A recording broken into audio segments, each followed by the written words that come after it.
Hi, everyone. I am Karen Potts, and with me today is Lynn Lionhood. We go back quite a few years back in Illinois, and we met at a networking event, and we have been connected ever since. So, welcome, Lynn. Thank you, Karen. I just adore you. You know that. I was just trying to remember those ways that I met you, but you know what? Sometimes God just drops a little blessing on you and it doesn't matter how you met. It really doesn't matter. What matters is we're connected. And I'm really thrilled to share your journey because I will tell you, those of you who are watching this, Lynn is one of the most positive people I know.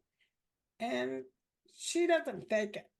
It really does come from within.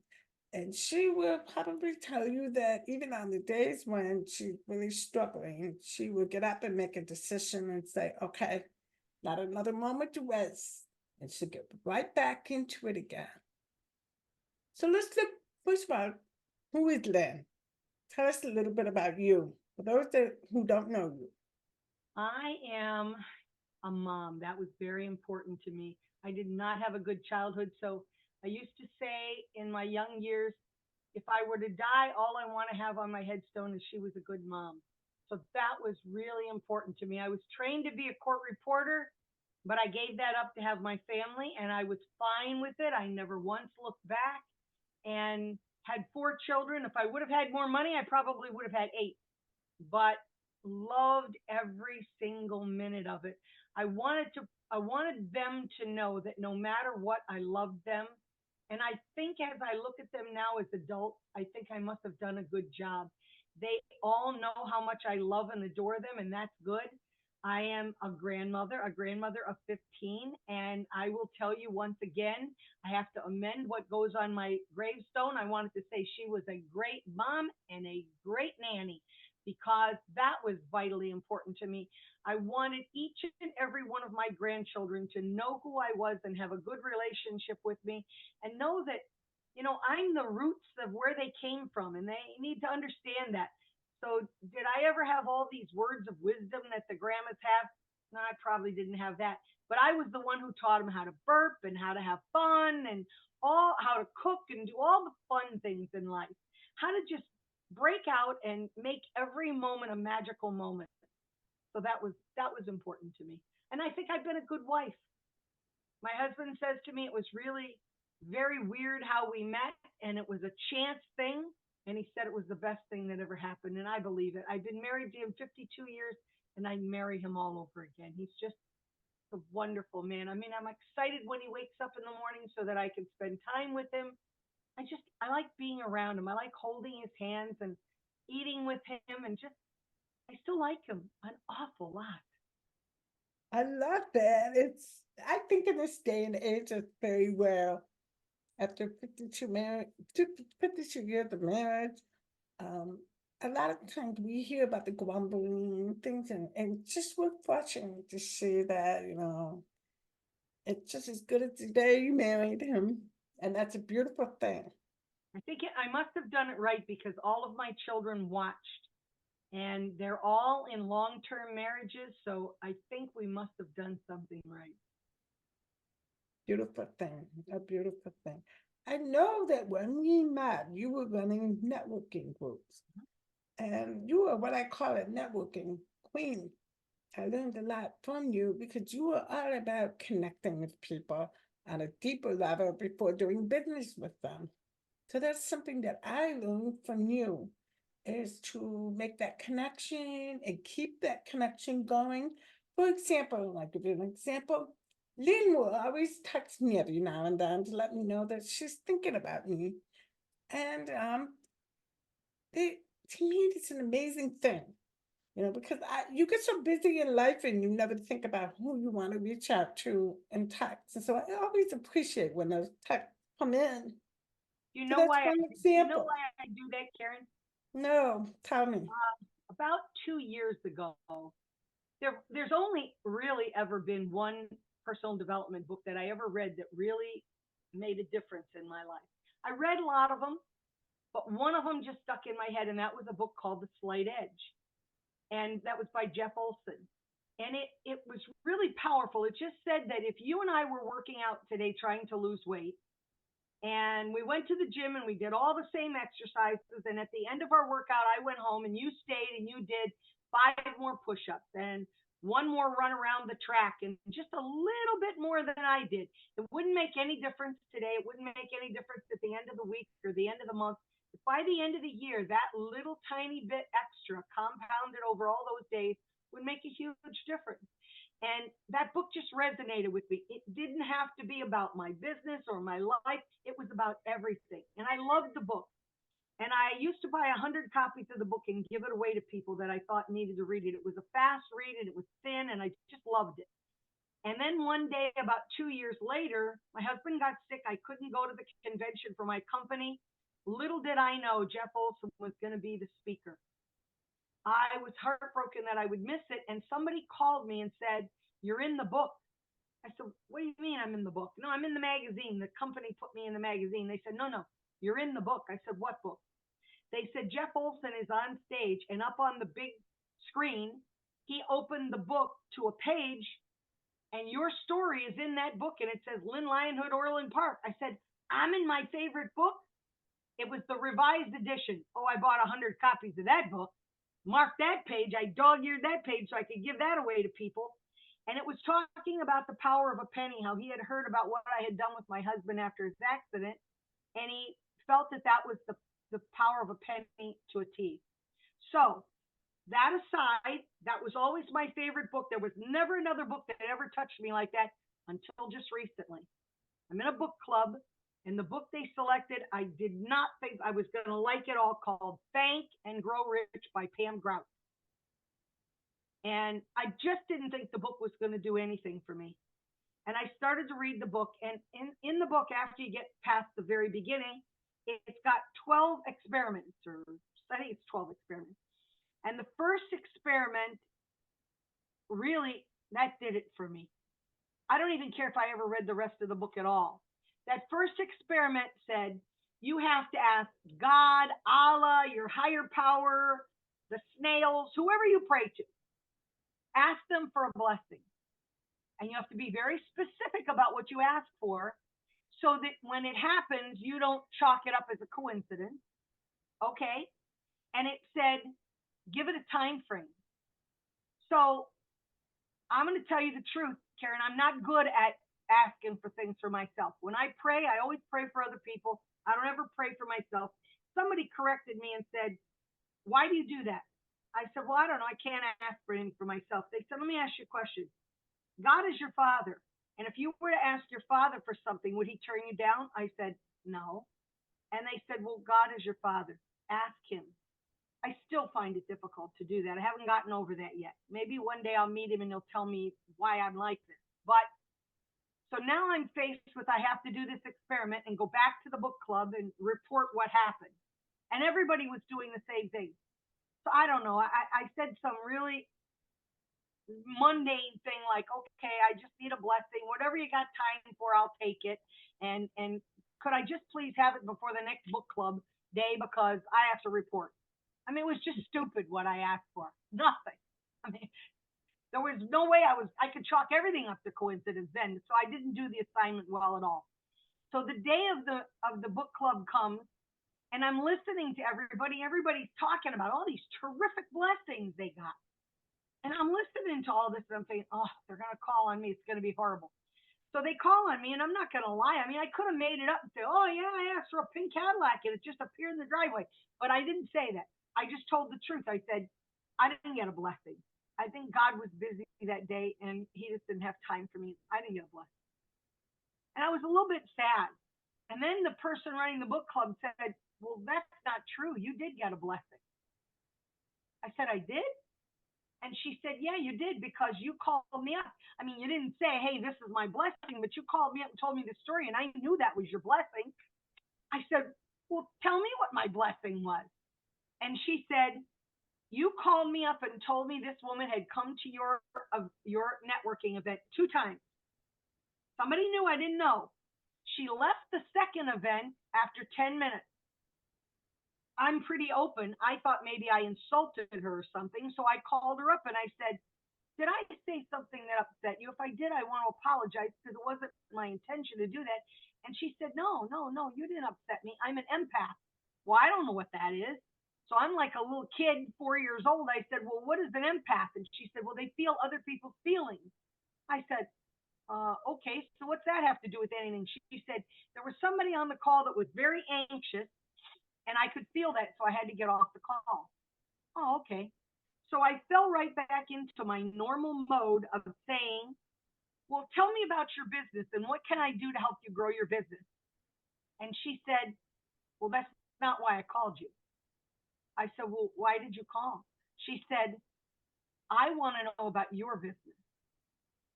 I said, Okay. my business? Nobody ever calls to want to know about my business. She said, no, I want to hear about your business. Tell me about your business. And I thought, she's turning the tables on me. Okay, I'll play along.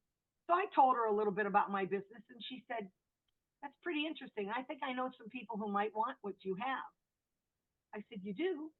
So the call ended, and promptly the next day, I had 3 people call me who took the benefit that I offer because she sent them. And so, of course, I called the person running the book club and said, can you believe this? This has never happened in 30 some years. This has never happened. There's no reason for this woman to do this for me, but she just did this for me. She said, Lynn, can you not see that that was your blessing? I said, yeah, I did get a blessing. God didn't forget me at all. So the second uh, experiment, those are the only 2 I remember. Well, I think there was a divining rod thing that I don't know. I couldn't make the stick work. I don't know how to make the stick work. But the second part was gratitude, showing your gratitude. And I thought, and the way she spoke about it, I thought, if I were to die today, would I know in my heart that everybody that I loved and cared about knew that? I'm not sure they would know how much they meant to me. So that day that I read that second experiment a couple years ago, I decided that every morning I would get up and I would say my morning prayers. And before I did anything else, I figure if you're in my telephone, you must be special in my life. So rather than having people in there that I haven't talked to in 5 years, I said, I'm just going to randomly pick 15 people every morning and I'm going to send them a message either to have a great, wonderful day or something to cheer them up or let them know I'm thinking about them or let them know what I admire about them and what they've meant to me in my life. And I've done that for over 2 years. And honestly, Karen, I had one person in all that time who was shocked me, but that one person told me, don't call me anymore. You wake me Amen. up and it hurt. And then I thought, you know what? They told you that you were waking them up. They didn't like that. Help them. I went into my phone and I deleted them. You're gone. Now I thought I'll never make that mistake again. And mostly, I would say about 99% of my messages, when I get responses back, it's somebody saying, thank you. I needed to hear that today. How would you possibly know that I was at a low point? I needed to hear that. And so it's usually extremely positive. So I will do that until I die. I'll be laying in the hospital and they'll be saying, get off that phone. And I'll say, no, I'm only on number 13. I got to find 2 more people to tell them how much I care about them. It's such a beautiful thing. Absolutely beautiful thing. And I think there's a lot of lessons in there. Oh, yeah. Really. Because you are all about reaching out, you're all about relationships, and you are where you are in your business right now because of the relationships you developed. So when you look back on your life, is there a turning point that just kind of like sticks out for you? Because we're all about, creating a better second half of life. Mhm. And when you look back, what stands out for you? It was my husband's accident. And I'll tell you why. Forget his accident and what that did to the dynamics of our family. It was a turning point in my life. And it was a turning point because I think I was a very shy, quiet kind of a person. I like to have fun, but I was very quiet and not at all the person that you see today. Certainly didn't have the confidence that I have now. But I was like the typical 1950s housewife. I loved and adored my husband.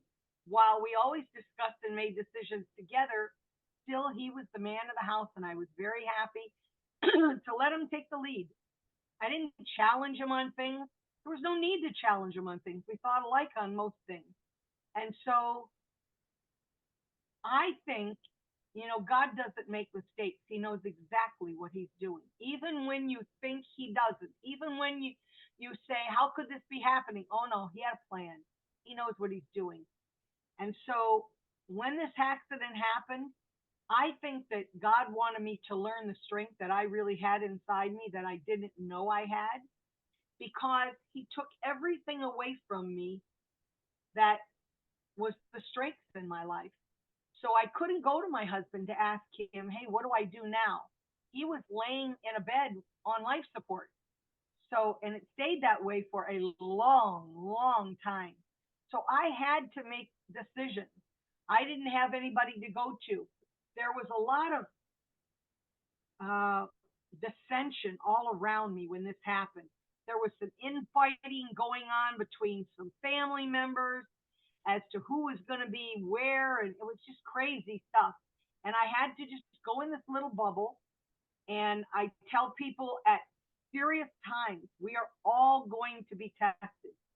Do not fool yourself. You're either going to get your test when you're very young, maybe you get it in middle age, maybe you get it when you're old, but you're going to get a test. And that is the time to never question your faith. You must believe. Quit asking questions like, oh God, how could you do this to me? Oh no, he did that to you. And I say to people, you will be stuck in that situation until you figure out he put you there to learn a lesson. What was the lesson I'm supposed to learn? And if you learn the lesson, you'll be able to move on. And if you don't learn the lesson, you're going to be stuck right there for a long time until you get wise and learn the lesson. And it didn't take too long before I realized, hey, wait a minute. I never would have been able to make these decisions months before. And now I'm making those decisions fine. But I had to realize there was going to come a day I wanted him back in his own body. I wanted him back the way he was. So I didn't want to have to give up where I had grown to, and I haven't had to, but we're even stronger now because now he knows he doesn't have to carry the whole ball by himself. We're both carrying it together. So again, I tell people, don't lose your faith. That is the biggest thing that you need during those times. So I think I asked my family a lot in the beginning, if you could go back and change the accident and make it never happen, would you do that? I asked my children, I asked my husband, and even to this day, they all say, no, I wouldn't change it because it taught all Mm. of us as a family that in the blink of an eye, everything can change. Everything that you think is perfect today could be gone in 30 seconds. And people who've been through disasters and disastrous accidents and things, they know that now. But you have to live knowing that. And that's why every day I make sure my kids know how I feel about them too. I never see my kids or my grandkids that I don't give them kisses and hugs and hang on to them. And those are important things. Those are important Yes. things. Make every moment important and memorable. There's going to come a day when I'm going to be gone. I don't want them to remember that I was a cranky old lady. I want them to remember that she was the fun nanny that did all the fun stuff with us. I'm the one that my son laughs at me even to this day. I'm the one that when I came out here to Connecticut, I thought nobody knows me. They don't. I mean, I could slip into this mode of being a really respectful old grandmother, and that would be fine. But I thought, no, that's not any fun. That isn't who I am. So my third year out here, I'm going to my grandson's basketball game, and I'm looking around, and the crowd is like they normally are. Their parents and grandparents and brothers and sisters, and they're all sitting, and little Johnny makes the basket, and it's, oh yeah, Johnny did a good job, Johnny. And I thought, okay. So the next time I came, I brought a little shopping bag full of these. It was around Christmas time with all these crazy hats with the reindeer antlers and the little Oh, yeah. snowmen on them and the Christmas trees on them. And I put one on and I gave one to a couple of people near me. And I said to anybody, there's a bag full of these hats if anybody wants them. And about 5 people took them. And the second game I went to, they were all gone. People were saying, you have to get more, there aren't enough. And then my son looks over, who's coaching the team, going, oh, she did it again.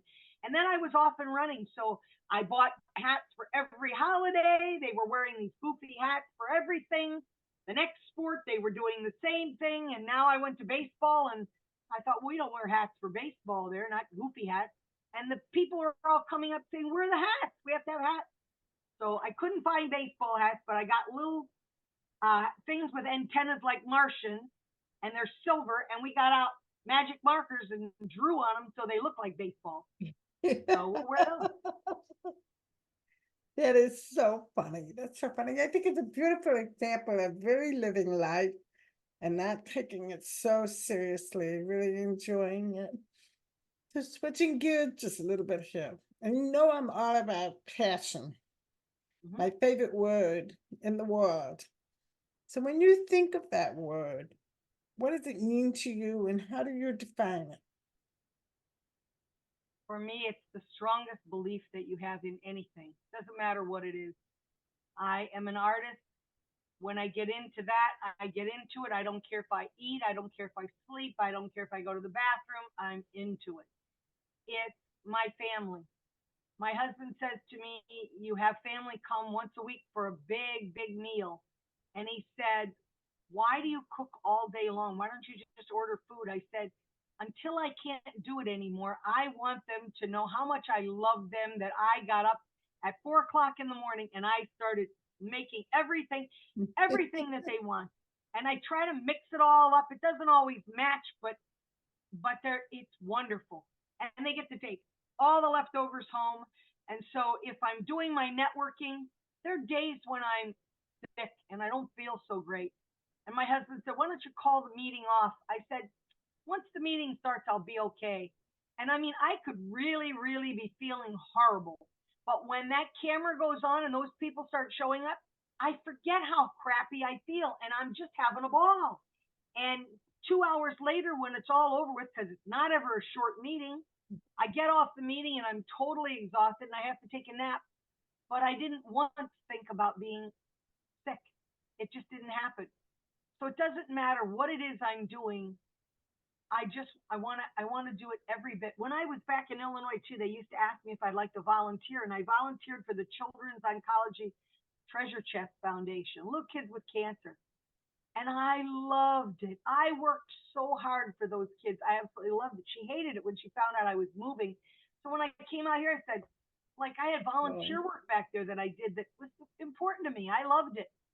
I don't know what I'm going to do out here. So they asked me 1 year if I would, well, they tricked me. I thought I was going to bingo, and bingo's an old lady thing. So I thought, well, I haven't been to bingo in years. I'll go play bingo. I'll have a good time. Well, halfway there, my daughter-in-law says, oh, by the way, you're not going to play bingo. They're going to have you call bingo. I said, oh, I never called bingo before. I suppose I could do that. And it's for all the children in the grade school and their parents and their grandparents and the teachers and the principal. And I don't know, they had like 100 people. And I went. And then they asked me about 4 or 5 months later if I'd do it again. And they said, well, we're honoring Dr. Seuss. It's his birthday. I said, really? Oh, okay. Yeah, I'll do that. So I didn't tell him, but I went and got a Dr. Seuss costume and I dressed up and I went up and I called bingo in my Dr. Seuss costume. And I loved it. Now my grandson moved on to the middle school, and still they ask me 3 times a year to call bingo at the grade school. We don't even have any kids in that school anymore. But they said, oh no, your mother-in-law has to call bingo.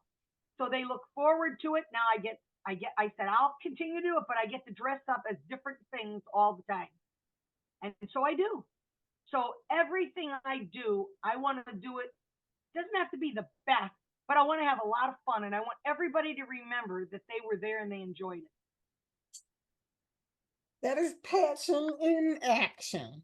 I love it. I love it. All right. So wrapping up, what would you tell somebody who's smack dab in midlife and feel like they're stuck? Feel like they're too old for any changes, feel like life has been kind of like sucked out of them, they're struggling, they have challenges. What would you tell them so they could turn around everything in the second half of their life? Well, I would say, why are you taking yourself so serious? Why are you taking yourself so serious?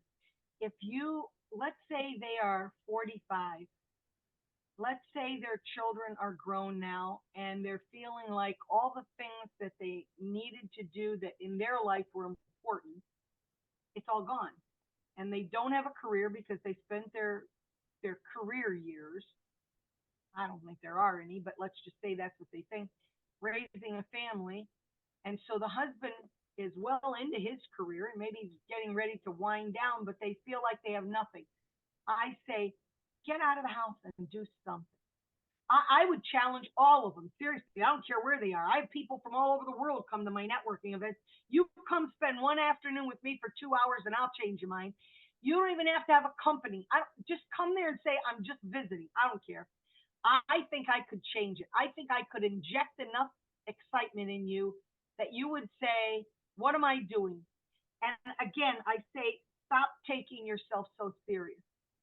You know, if you're 45 years old and all this horrible stuff is happening, but for 1 minute, close your eyes and think that you're a 7-year-old little girl or a little boy.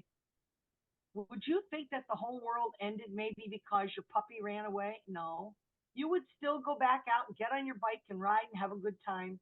And that's what I want to be. I want to be that little girl that goes out and finds a way to have fun and enjoy every single day.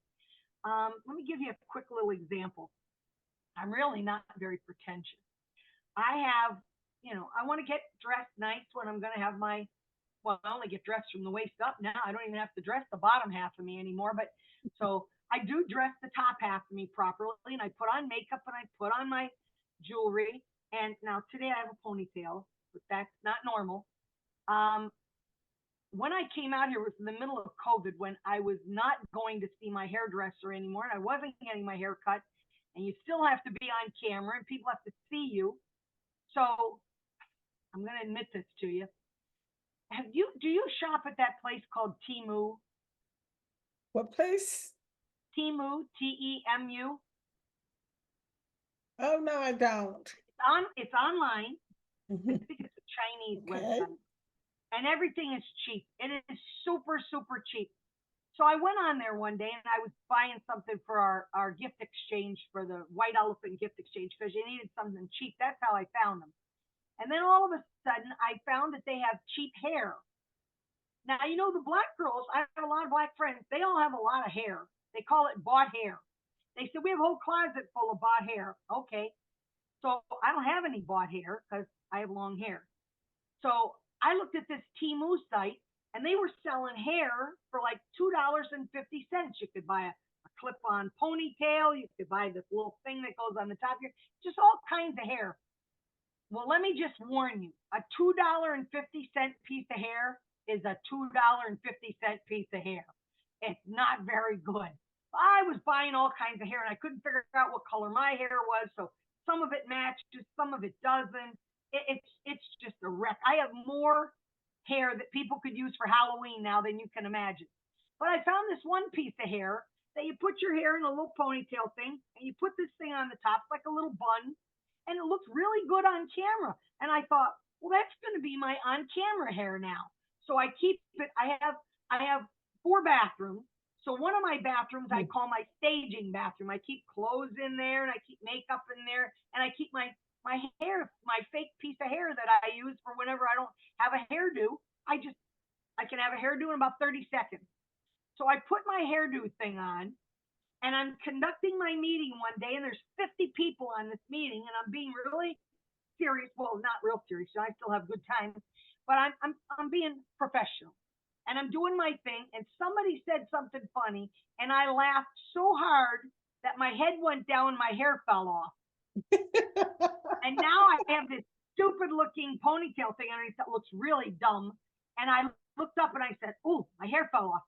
So I kind of just dunked down under my desk, picked up my hair, and right on camera, just put it right back on my head and just kept going like it never happened. I'm sure there were people going, hair just fall off, and she picked it up, put it back on. But when the meeting was over, I said to everybody, if you're probably wondering what happened, and then I just lifted it off and I said, You just can't take yourself too serious. Sure, I want to look decent for this meeting, but it's just not that big of a deal. Laugh at yourself a little bit. So those people that are feeling all sad and blue probably forgot how to laugh at themselves a little bit. You know, if they feel blue about the way they look, go change it. Go go eeny meeny miny mo on the shelf and pick a hair color and go tell somebody fix my hair and make it this color, even if it's not your color. Just do something to change it up so you can laugh about it. Listen, in the depths of crappy things, great stories are born. Always. I always tell people when they're having a really bad day, I said, it's a horrible day, but I promise you, it's not funny now, but in 3 weeks, this is going to make a great story. And so that's what I would tell people. Just quit taking yourself so serious. I love it. Find the good story in the crappy stuff. Yeah. Amazing. What a great way to wrap I this don't have any up. I don't have any super good nuggets. I'm sure you got lots of people who have lots of really great wisdom. I don't have any of that, but I'm It's sure good. I'm It's enjoying the important. It's second half important of for my us to life. laugh and not take life so seriously because I think taking life so seriously puts on added stress. Yeah. So that piece of advice is good for us. Sit back a little bit, not be so serious, laugh more, and connect with the people who are important to you. So this was a great session for those life lessons. And Thank you for sharing that. can I tell you two very quick little stories that you'll enjoy? I think I have imparted this kind of feeling about how I feel about things to my grandchildren. And the one who seems to get it a lot is my youngest grandson. He is just about ready to turn 13. Huge athlete in all sports, doesn't matter what it is. He is a leader in every single one of them. All the kids look up to him. Many times he plays a couple of years ahead of his level. He's been chosen to play with the older kids. Very smart boy, so personable. Everybody loves Billy. And two things just happened recently. And my son said to me, he is so like you, Nanny. It's not even funny. He said he was bored at school. Like I said, gets great grades, but he just got a little bored. And he said to the teacher, can I go to the bathroom? Yes. So he went to the bathroom and he was down there for a long time. And the teacher said, this is not good. Billy's been gone a long time. So she sent another boy down there to go get him. And that boy didn't return either. Now the two of them are gone. So she goes down herself to figure out what's going on down there now. When she walks in, they're having contests. They're hanging on the bathroom doors, swinging. And so she nabs them and takes them back, and she calls his father and tells his father, and his father says, I'll take care of it. And his father's, Billy will punish himself. He said, did you do something wrong? Yes. What do you think we should do about it? I think I should be punished. Okay. What do you think we should do to you? Blah, blah, blah. And he says, Billy, I'm going to punish you. But he said, I want you to understand. I want you to tell me what you think you did wrong. And Billy said, I think I got caught. That's what I did wrong. And I thought, you see, he knows what he did was wrong, and he's willing to take his punishment. And he's willing to say, this is what you should do to punish me. But he still understood it was about having a little bit of fun. He didn't really do anything horrible. The second thing that I want to tell you real fast is that same little boy, my daughter-in-law and son get a call. We have to have a talk to you about Billy at school. Okay, I think he was in the 6th grade at the time. When they come to our house, we have taught them all to play poker, to play craps, to do all these things so that when they get older, they're never taken advantage of. They understand how to do all these things. And they play very well. Well, Billy went to school and started a poker club. And his poker club was at lunchtime. And the teacher was sitting right in the room. I don't know what she was doing that she never saw this. And so when they got called, they said, Billy got caught today and he's been running this poker club at school. So I said to Billy, what were you betting with? Like, you weren't betting with money, were you? He said, no, we weren't betting with money, Nanny. I said, what were you betting with? He said, school supplies. We would put in like erasers and pencils and markers and stuff. And I said, how did you get caught? He said, well, this one girl didn't have anything left to put in. She put her glasses in. And then she lost her glasses, although one of the boys who won her glasses felt sorry for her. He did give her her glasses back. And then he said on the last hand that we were playing before we got caught, I dealt the cards and one of the girls said, I want to get out. He said, there's no getting out in poker. Once you're in, you're in.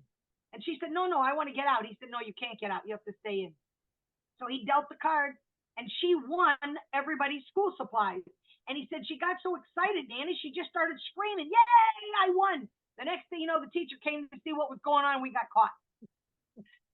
Oh, I adore him. I look at him and I say, this is a child that is squeezing every minute of fun out of his childhood you could possibly get.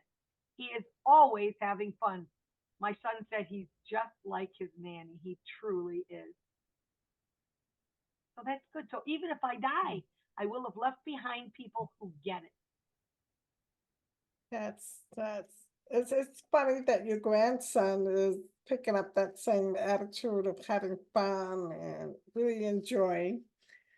Lynn, thank you so much for sharing. I know we went way over a lot of time, but it was Sorry. a lot of fun catching up and getting those pieces of wisdom for you. So for those of you who want to get in touch with Lynn, the links are below. Reach out to Lynn. She has a wonderful networking group if you'd like to be a part of it. Thank you. Thank you, Karen, and watch for your next message from me.